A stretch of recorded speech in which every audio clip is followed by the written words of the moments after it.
Hello guys, स्वागत है आप सभी का परफेक्ट फिजिक्स बाय विनय के इस न्यू एक्सपेरिमेंट में। गाइज, आज के इस एक्सपेरिमेंट में हम व्हीटस्टोन ब्रिज को बिल्कुल क्लियर करेंगे। तो व्हीटस्टोन ब्रिज के लिए हमने 5 इलेक्ट्रिक होल्डर लिए हैं जिसमें हम बल्ब लगाएंगे। 5 लिए हैं। एक ये कुंजी ली है की स्विच बटन, यानी इलेक्ट्रिक करंट के फ्लो को रोकने और स्टार्ट करने के लिए। और ये 5 लिए हमने बल्ब प्रकाश के। आप कोई भी क्वालिटी का बल्ब ले सकते हैं, लेकिन कंडीशन एक रहेगी कि जितने भी बल्ब हैं वो सेम वाट के होने चाहिए, यानी उनका जो रेजिस्टेंस के तौर पर जब हम इनको यूज़ कर रहे हैं तो सारे एक जैसे होने चाहिए।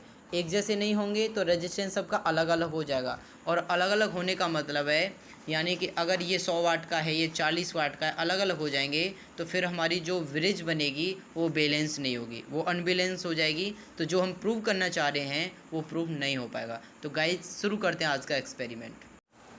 ऑलराइट गाइज, अभी हमने ब्रिज पूरा बना दिया है। अब ब्रिज को हमने बनाया कैसे है उसका एक एक पॉइंट मैं आपको अभी समझा देता हूँ कि हमने किस किस पॉइंट के बीच में किस प्रकार से अरेंजमेंट किया है होल्डर्स का। चलिए मैं आपको दिखा देता हूँ। तो गाइज, सबसे पहले हमने जो किया है, ये हमारे आप देख सकते हैं कि हमने किस प्रकार से इसको बनाया है, राइट।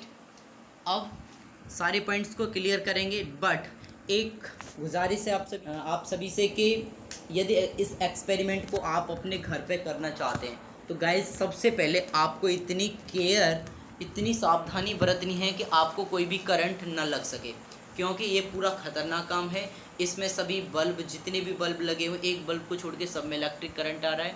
और सप्लाई इतनी हार्ड है कि अगर आपको कहीं टच हो भी जाए तो आपको बिजली भी पकड़ सकती है।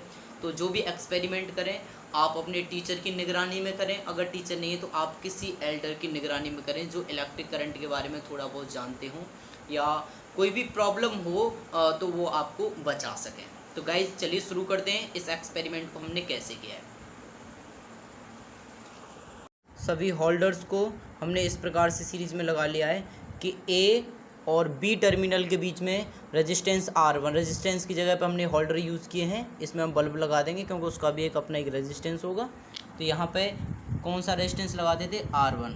व्हीटस्टोन ब्रिज में पढ़ा था, R1 रेजिस्टेंस लगा देते हैं। उसके बाद फिर चलते हैं नेक्स्ट, बी और ये देखें सी के बीच में, बी और सी के बीच में रेजिस्टेंस कौन सा होता है, R3 होता है, R3। यहाँ पे R1 और ये वाला R3 होता है। उसके बाद गाइस, सी और ये डी टर्मिनल के बीच में रेजिस्टेंस होता था हमारा R4 रेजिस्टेंस। और ये ए और डी टर्मिनल के बीच में रेजिस्टेंस होता था हमारा R2।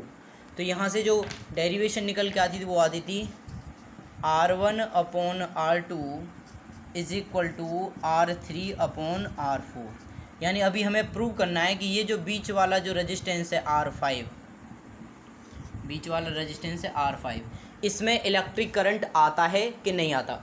मैं एक बार फिर से क्लियर कर देता हूँ कि हमने कैसे लगाए, ये आप देख लीजिए ढंग से। सबसे पहले हमने ये पेज लगा लिए, टर्मिनल लिख दिए जिस पे A, B, C और ये D, 4 टर्मिनल हैं दोस्तों। और चारों टर्मिनल के बीच में जब व्हीटस्टोन ब्रिज हम पढ़ते हैं तो A और B के बीच में रेजिस्टेंस होता है हमारा R1। तो R1 की जगह पे हमने ये पहले होल्डर लगाया, इसमें बल्ब लगा देंगे। उसके बाद B और C के बीच में रेजिस्टेंस होता था हमारा R3, इस प्रकार से लगा दिया। फिर C और D के बीच में रेजिस्टेंस होता था हमारा R4, और A और D के बीच में रेजिस्टेंस होता है हमारा R2। सप्लाई के लिए हमने क्या किया, B टर्मिनल और D टर्मिनल पे से 2 वायर निकाले हैं दोस्तों। देखो, एक वायर ये रहा और एक वायर हमारा ये रहा।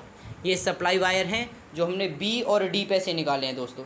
चाहे तो हम इसमें कुंजी भी लगा सकते थे, एक स्विच लगा सकते थे, लेकिन हमने नहीं लगाया क्योंकि ओपन है, करंट लगने का डर था। तो आप चाहें तो लगा सकते हैं।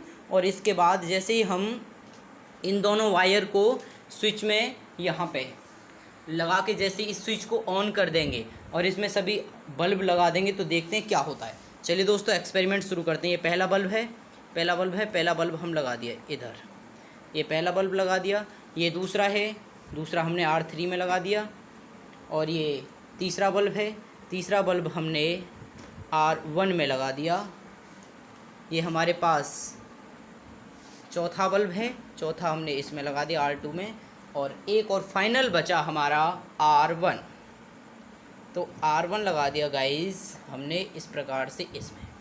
अब हमारा जो ब्रिज है वो एकदम संतुलन है, बैलेंस की अवस्था में। बैलेंस क्यों है गाइस? क्योंकि जितने भी हमने रेजिस्टेंस लगाए हैं, रेजिस्टेंस मतलब रेजिस्टेंस की जगह पे हमने बल्ब का यूज किया है, तो जितने भी बल्ब है हमारे पाँचों 3, 2, 5 बल्ब सेम वाटेज के हैं और सेम वाट के हैं और सेम वोल्टेज लेंगे ये। तो जब हम इनको ऐसे लगा देते हैं तो अभी हमारा जो ब्रिज बना है, जो सेतु बना है, ये संतुलन की अवस्था में है गाइस। तो जब ये संतुलन की अवस्था में, अभी हम चेक करते हैं, अगर ये संतुलन की अवस्था में होगा तो हमारा जो बीच वाला रेजिस्टेंस R5 था, यहाँ पे ये बल्ब नहीं जलेगा और बाकी चारों बल्ब जल जाएंगे, जबकि सप्लाई सब में सेम मिली है। ठीक है गाइस। उसके बाद यदि ये बैलेंस में होगा तो नहीं जलेगा, और ये ब्रिज हमारा अनबैलेंस होगा यानी संतुलन की अवस्था में नहीं होगा तो हमारे चारों पाँचों बल्ब जल जाएंगे। तो गाइस शुरू करते हैं। तो सबसे पहले ये वायर हैं, देखो मैं आपको दिखा देता हूँ। दोनों करंट के वायर हैं, सप्लाई वायर, और ये सप्लाई वायर यहाँ जा रहे हैं, यहाँ देखिए इस प्रकार से जा रहे हैं इसमें। अब ये स्विच में ऑन करूँगा, स्विच ऑन करते ही देखें, हाँ एक्सपेरिमेंट सक्सेसफुल गाइज। इसमें क्या है कि हमारे देखो ये बल्ब, ये R1 था, ये R3 था, ये R2 था और ये R4 था। जो R5 है गाइज, इसमें कोई भी करंट हमको नहीं मिला, यानी यहाँ पे जो I की वैल्यू है वो बिल्कुल 0 है। देख सकते हैं गाइज आप, हमारे चारों बल्ब बड़े प्यार से जल रहे हैं, बट बीच वाले बल्ब में कोई भी इलेक्ट्रिक करंट फ्लो नहीं हो रहा है। तो व्हीटस्टोन जो साइंटिस्ट हुए थे उन्होंने यही एक्सपेरिमेंट किया था कि बीच वाली शाखा में कोई भी करंट फ्लो होता है कि नहीं होता है। दैट्स गाइस, ये बिल्कुल क्लियर हो गया कि बीच वाली शाखा में कोई भी करंट फ्लो नहीं होता है। अब हम कह सकते हैं गाइस कि ये जो हमारा जो ब्रिज बना है ये कम्प्लीटली बैलेंस कंडीशन में है, यानी कि संतुलन की अवस्था में है। यदि गाइस मैं यहाँ से इस बल्ब को निकाल के और किसी दूसरी वाट का बल्ब लगा दूं तो क्या होगा? तो अभी हम बता रहे थे कि जितने भी हमने बल्ब लगाए थे वो सेम वाट के थे। यदि मैं इसको लगा के कोई दूसरी वाट का लगा दूंगा तो ये जो हमारा ब्रिज बना था ये अनबैलेंस हो जाएगा गाइस। अनबैलेंस का मतलब फिर ये संतुलन की अवस्था में नहीं रहेगा। फिर हमें डाउट हो सकता है कि हमारा इसमें करंट आ भी सकता है और नहीं भी आ सकता। इसमें अभी करंट इसीलिए नहीं आ रहा है क्योंकि ये हमारा ब्रिज पूरी तरीके से बैलेंस्ड है, यानी कि संतुलन की अवस्था में। All right guys, I hope ये एक्सपेरिमेंट आपको बहुत पसंद आया होगा और आप सभी इस एक्सपेरिमेंट को जब भी करें तो बड़ी ही सावधानी के साथ करें, क्योंकि करंट लगने का बहुत डर हो सकता है। इस प्रकार से इसके मैं एक बार फिर से आपको क्लियर कर देता हूँ।